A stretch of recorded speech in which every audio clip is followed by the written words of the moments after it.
morning to Good you all. I morning. trust you are well. Yes. My name is Emilia. I'm going to be your tour guide for the day. You are all Nice to welcome to meet the Kwame you. Nkrumah Memorial Park. This park was established in 1992 to honor the life and legacy of the first Prime Minister and President of Ghana. So please come with me.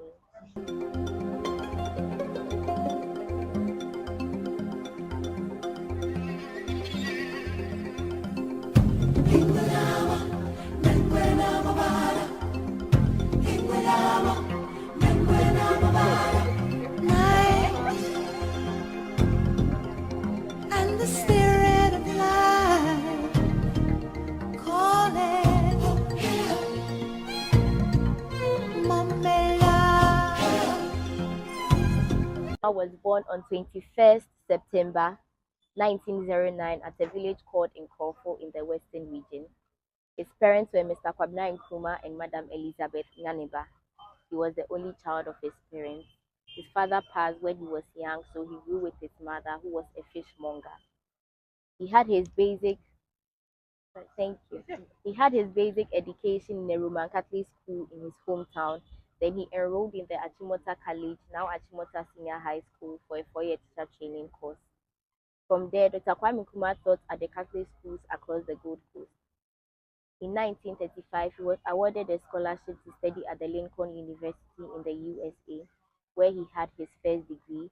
Then he continued to the University of Pennsylvania for his master's. Whilst abroad, Dr. Kwame Nkrumah developed interest in politics and Pan-Africanism.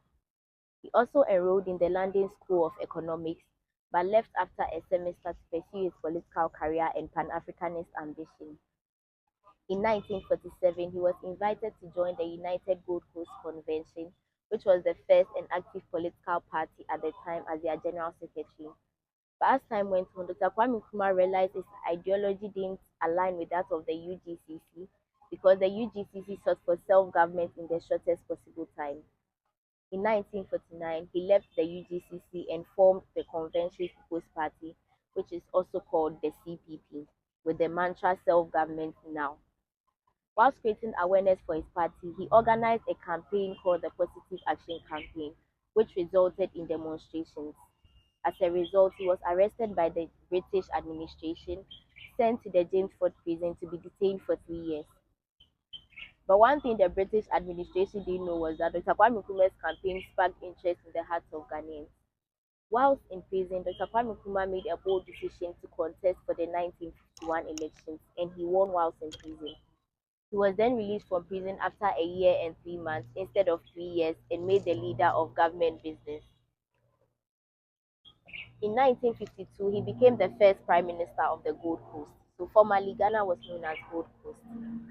On 6 March 1957, Dr. Kwame Nkrumah, together with the leading members of the CPP, declared independence right on this park. They stood at where the statue has been mounted to declare independence.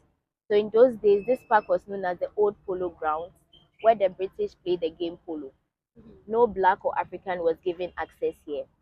So to show that we had indeed gained our independence, Dr. Kwame Nkrumah invited Ghanaians here and made the independence speech. That was when he made the statement, "Ghana, your beloved country, is free forever." In December that same year, he got married to an Egyptian woman who was called Fatia Riz. She was the then niece of the Egyptian president called Gamal. It was an arranged marriage in a bid to bring African countries together so as to push Dr. Kwame Nkrumah's Pan-Africanist agenda. But before he got married to Madam Fatia, he had a child in 1935 with a British Ghanaian woman who was called Madam Fanny Henrietta Miller. And the child's name is Professor Dr. Francis Nkrumah, a retired pediatrician here in Ghana. With Madam Fatia, Dr. Kwame Nkrumah had 3 children: Gamal Nkrumah, Samia Nkrumah, and Seku Nkrumah. In all, Dr. Kwame Nkrumah had 4 children who are all alive. On 1st July 1960, Ghana became a republic, and Dr. Kwame Nkrumah became the first president of the Republic of Ghana. He was a president for 6 years.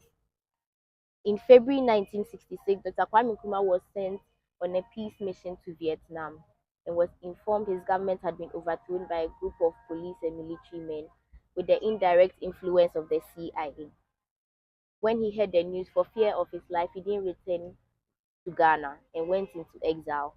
in Guinea. Whilst in exile, he was invited by the then Guinea president, who was called Secretary, to co-president alongside with him. So the reason why he was given that invitation was because Dr. Kwame Nkrumah helped Guinea to attain its independence. So he accepted the invitation and became the co-president.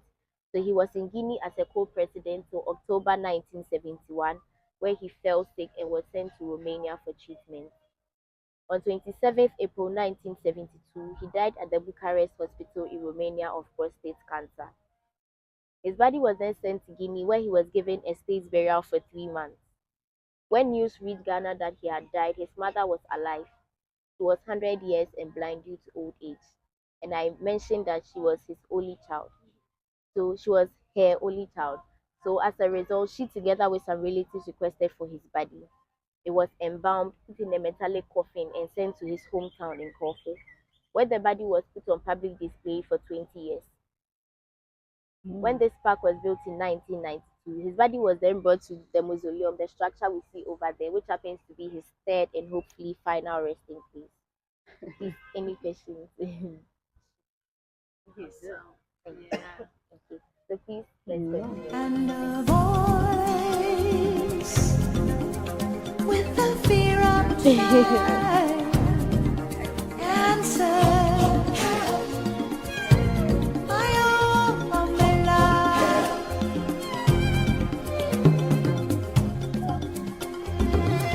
No. Wait, Okay.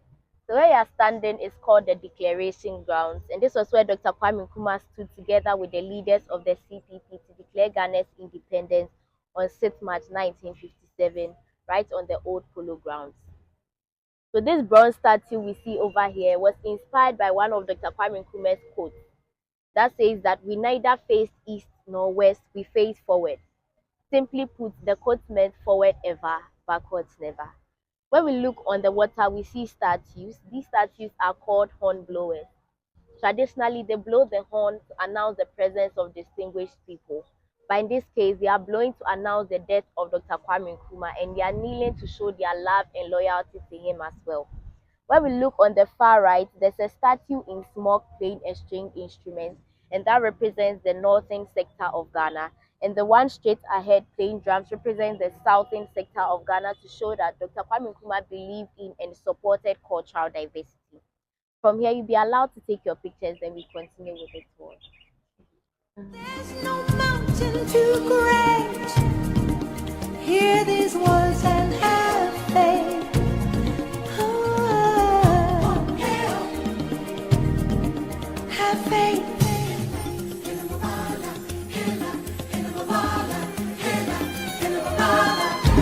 He lives in you.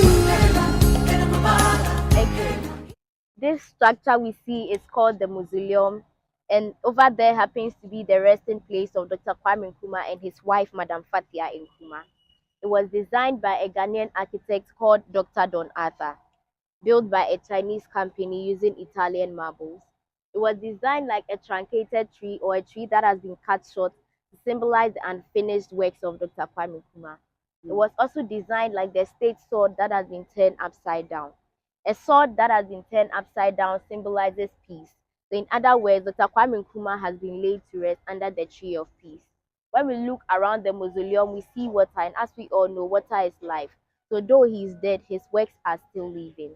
Okay, so please, we'll use this side. He lives in you. He lives in me. He watches over everything we see. This happens to be Dr. Kwame Nkrumah's third and hopefully final resting place. His first burial took place in Guinea, the second his hometown in Korfu in the western region, and the third here. Over here we have the tomb of his wife, Madam Fathia, who on her dying bed in 2007 made a wish to be buried by her husband. So when she died, her body was flown from Egypt and buried over here. Okay. So you can please take a look, then we continue. In your reflection, he lives in you.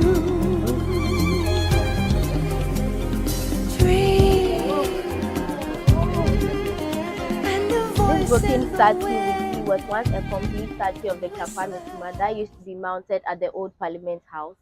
During the 1966 coup, some properties, including statues of Dr. Kwame Nkrumah across the country, were destroyed. With this particular one, the head was broken off and the statement the dictator had been taken off. Dr. Kwame Nkrumah was seen as a dictator because he wanted to be a life president. He wanted to be president till he died and wanted CPP to also be the only party there was in Ghana. And that didn't sit well with a group of people. Also, due to his Pan-Africanist agenda, he was taking Ghana's resources and helping other African countries develop. And that also didn't sit well with another group of people. So when he was sent to Vietnam, they seized that opportunity and overthrew him. So after when the statue was being broken down, there was a citizen who was witnessing the whole thing. So after those that destroyed it had left, she took this head and sent it to her house, kept it for 43 years, and returned it in the year 2009 on an anonymous note. Out of fear, she didn't disclose any information about herself, so we don't have her name, where she came from, or as to whether she's alive or not. So the mystery Mhm. still a mystery. From here, we'll be entering the audiovisual gallery or the audiovisual tunnel, and in there, no pictures or videos allowed. There's no mountain too great. Hear these words and have faith. Oh, he lives in you. He lives in me. He watches.